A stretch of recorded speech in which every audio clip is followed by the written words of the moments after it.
谁能来制止这个富二代？这个富二代只因后面的大货车按了几声喇叭，就火冒三丈，怒气冲冲的下车，从后备箱掏出棒球棍朝货车走去，抡起棍子就是一顿猛砸。车内是一对聋哑夫妻，怀有身孕的妻子知道这种富二代不好惹，赶紧劝住了丈夫。而富二代在妹妹的催促下，好不容易停手，但在货车开走的那一刻，夫妻俩的眼神又让他十分不痛快，于是又追了上去，将货车逼停在十字路口中间。这时，一辆汽车直直地冲向他们，富二代快速将法拉利挪开，但他身后的货车已经来不及躲闪。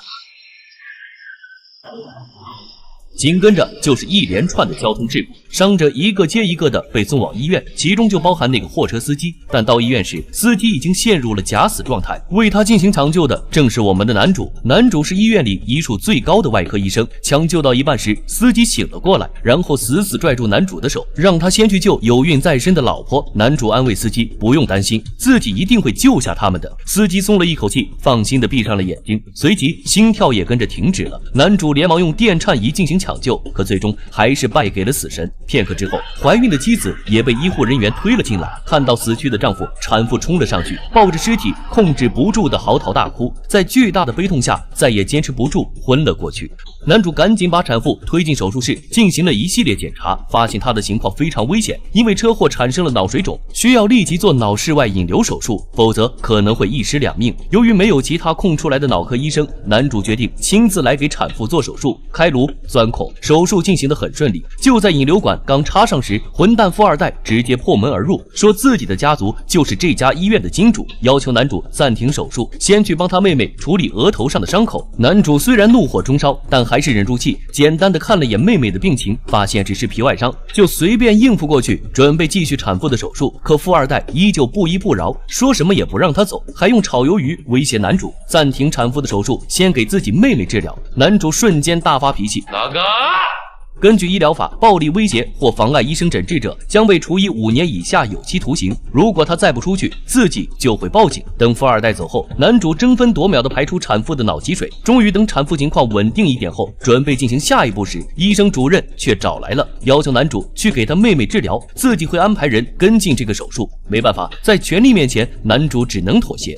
但等他再次回到产妇手术室时，男主发现并没有医生替产妇手术，产妇也因此错过了最佳治疗时间，和他肚子里的孩子一起没了。事后，男主在走廊里自责懊恼，富二代见状不仅没有一点同情，更是过分的动用自己的关系，把产妇的死算在了男主头上。结果，男主不仅被吊销了营业执照，还因涉嫌医疗事故案件被警方带走。这个富婆为了越狱，无时无刻都在折磨自己。为了只让自己睡2个小时，3个闹钟一块响，困了就用头撞墙，用衣架打自己，甚至泡在冰水里，强行让自己清醒。为了让自己消瘦下去，饭也不吃，水也不喝，穿着破洞的衣服，戴着破洞的口罩，疯狂晒太阳，直至在身上晒出一个个斑点。经过反复的折磨，富婆终于因营养不良流下了鼻血，她也心满意足地笑了。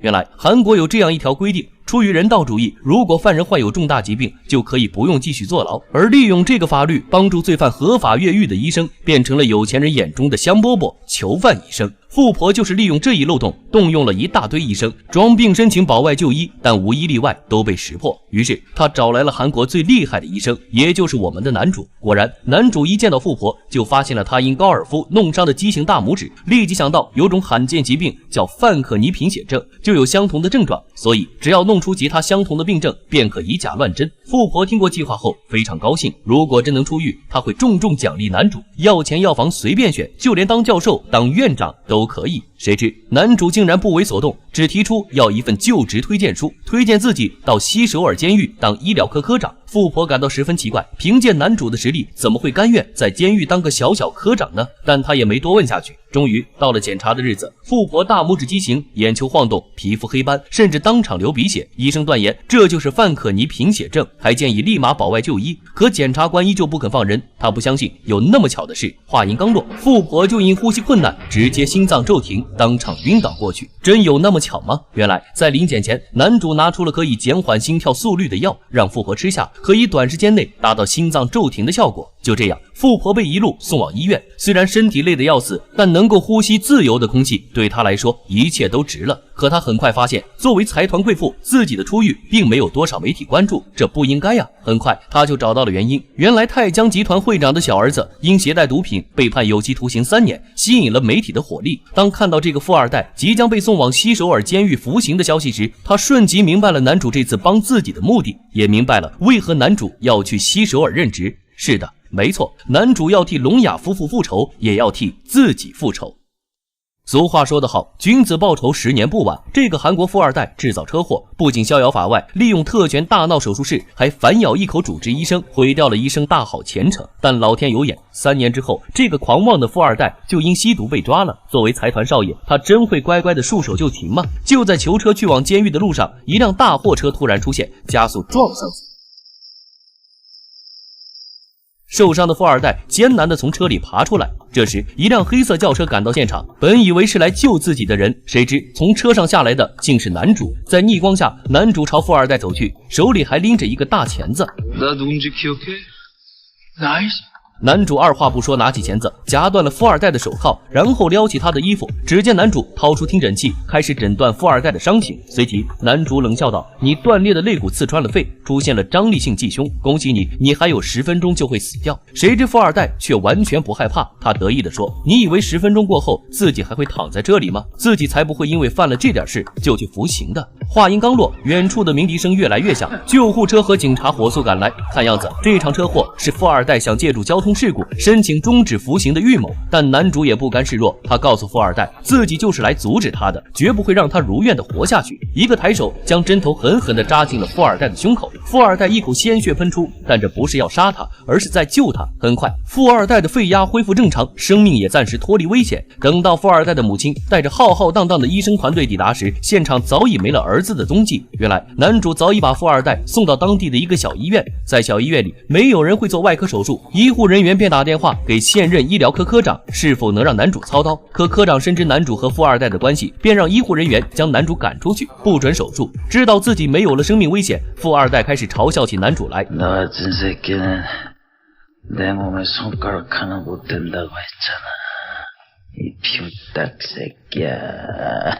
可男主看了一眼富二代，笑着说道：“刚才我给你做的急救治疗，只能保证你安全到这儿，致命的伤是插在胸口的玻璃，等外面的医生过来，你早已死翘翘了。”说完，男主转身就走，果然没走几步，富二代就开始吐血，血压和心跳骤然的往下降。其余医生赶紧对富二代进行抢救，可越救出血越多，医护人员觉得自己担负不起这个责任，只好又出来恳求男主帮忙手术。男主慢悠悠走到富二代跟前，一个字一个字地说：“你也体会到当初孕妇躺在手术台上的心情了吧？”